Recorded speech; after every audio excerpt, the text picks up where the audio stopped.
चलिए, news room से हमारे साथ रमाकांत जी जुड़ चुके हैं। रमाकांत जी, साफ तौर पर देखा जाए तो जो फैसला आया है, क्योंकि दिल्ली सरकार के वकील ने कहना है कि 4 साल से लड़ाई जारी रही थी, आगे भी हम लड़ाई लड़ेंगे, क्योंकि अधिकारक क्षेत्र अब बांट दिया गया है, एसीबी भी केंद्र सरकार के अंडर रहेगी और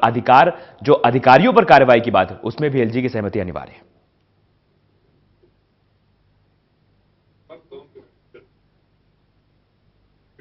रमाकांत जी, आवाज मिल पा रही है आपको?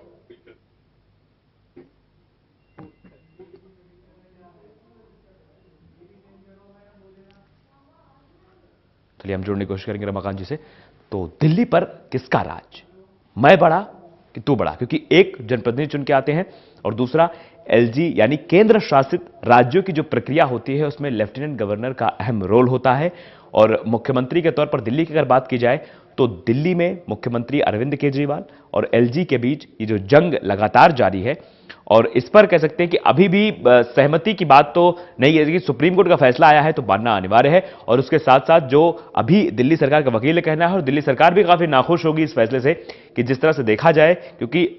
उसी अधिकार क्षेत्र की लड़ाई थी, लड़ाई वही थी कि अधिकारियों पर हम कार्रवाई करते हैं तो एलजी साहब आप क्यों बोलते हैं, हम अपने अधिकारों पर कार्रवाई कर रहे हैं, अधिकारियों पर कार्रवाई कर रहे हैं कि वो गलत कर रहे हैं, एसीबी के तहत कार्रवाई हो रही है, उन पर एंटी करप्शन ब्यूरो की तरफ से कार्रवाई हो रही है, तो उस पर आपका हस्तक्षेप नहीं चाहिए। इसी को लेकर यह मामला तूल पकड़ा था, यह मामला सुप्रीम कोर्ट के पास पहुंचा और सुप्रीम कोर्ट में इस पर फैसला सुनाते हुए कहा कि एसीबी अंडर में आएगी और अगर किसी अधिकारी पर फैसला सुनाना है तो उसके लिए एलजी की सहमति अनिवार्य है। तो और भी बहुत सारे फैसले हैं। ग्रेड के अनुसार जो अधिकारियों की ग्रेड तय होती है, D grade, C grade, A grade, उनके आधार पर स्थितियां बांटी गई हैं कि कौन से अधिकारी पर कैसी कार्रवाई और किस आधार पर की जानी है। उसमें केंद्र सरकार की क्या सहमति रहेगी, उसमें एलजी क्या सहमति रहेगी, इस पर भी बहुत ध्यान देने की आवश्यकता है। तो साफ तौर पर यह लड़ाई जो थी केंद्र सरकार और राज्य सरकार के बीच, वो कहीं ना कहीं अब उस पर फैसला आया है। न्यूज रूम से हमारे साथ रमाकांत जी जुड़ चुके हैं। रमाकांत जी, साफ तौर पर सवाल यही है कि अब तो दिल्ली सरकार और नाखुश होगी, क्योंकि जिस तरह से देखा जाए जो फैसला एक अधिकारियों को लेकर आया था कि अधिकारियों पर कार्रवाई क्या होनी है, कैसे होनी चाहिए, और में दिल्ली पर किसकी चलेगी, तो आज 2 जजों की बेंच का ये फैसला आया है जिसमें जस्टिस सीकरी और जस्टिस भूषण ने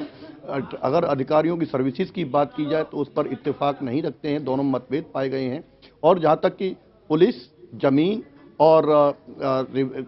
की बात है उसमें सीधा सीधा केंद्र सरकार को कहा गया और यह भी कहा गया है केंद्र सरकार, एसीबी का गठन सिर्फ केंद्र सरकार कर सकती है। किसी भी जांच आयोग की बात की जाए तो उसमें केंद्र सरकार ही जांच आयोग बिठाएगा, दिल्ली सरकार नहीं बिठा सकती है। और साथ में अधिकारियों की बात की गई, जितने भी जॉइंट सेक्रेटरी लेवल तक के अधिकारी, जब सेवा की बात है, सर्विसेज की बात है, उस पर जस्टिस सीकरी और जस्टिस भूषण की मुख्तलिफ राय है और जिसमें साफ कहना है कि जॉइंट सेक्रेटरी लेवल के जितने भी अधिकारी हैं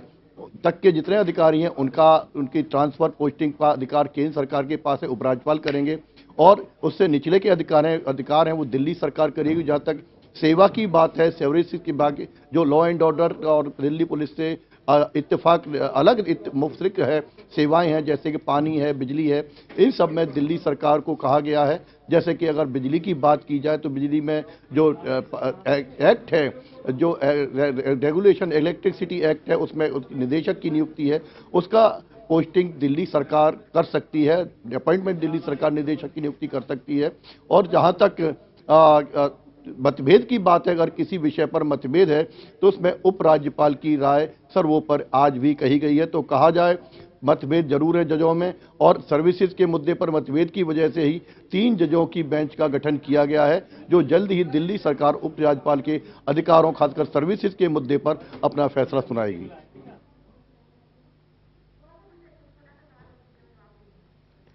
तो साफ तौर पर देखा जाए, क्योंकि अब 3 जजों की बेंच फैसला सुनाएगी, तो क्या लगता है कि जब 3 जज बैठेंगे तो दिल्ली सरकार को कुछ राहत मिल सकती है?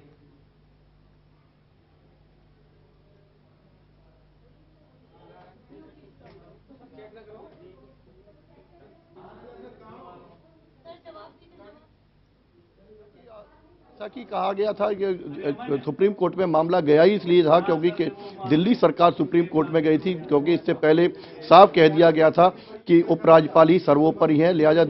ये बात दिल्ली के मुख्यमंत्री अरविंद केजरीवाल को हजम नहीं हुई थी, लिहाजा सुप्रीम कोर्ट में मामला आया था और सुप्रीम कोर्ट ने आज ये फैसला जरूर सुनाया है, लेकिन जहां तक अधिकारियों पर किसका अधिकार होगा उसमें साफ कह दिया गया है जो ज्वाइंट सेक्रेटरी लेवल तक के जितने भी आईएएस अधिकारी हैं वो आईएएस एक्ट के तहत केंद्र सरकार ही उनकी नियुक्ति और पोस्टिंग करेगी, उस पर दिल्ली सरकार का कोई अधिकार नहीं होगा। तो ये सर्विसेज को अधिकारियों के अधिकार को लेकर जो राय सामने आई है, खासकर जो जस्टिस सीकरी जस्टिस भूषण की है, जो मतभेद हैं उनको देखते हुए 3 जजों की बेंच का ये फैसला लिया गया,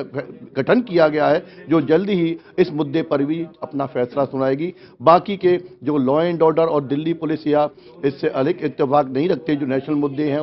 अगर इशू नहीं है तो उस पर दिल्ली सरकार काम कर सकती है, वो भी उपराज्यपाल की सहमति से। अगर कोई मतभेद होता है तो उसमें भी उपराज्यपाल की राय ही सर्वोपरि रहेगी। चलिए, तमाम जानकारी के लिए बहुत बहुत शुक्रिया आपका।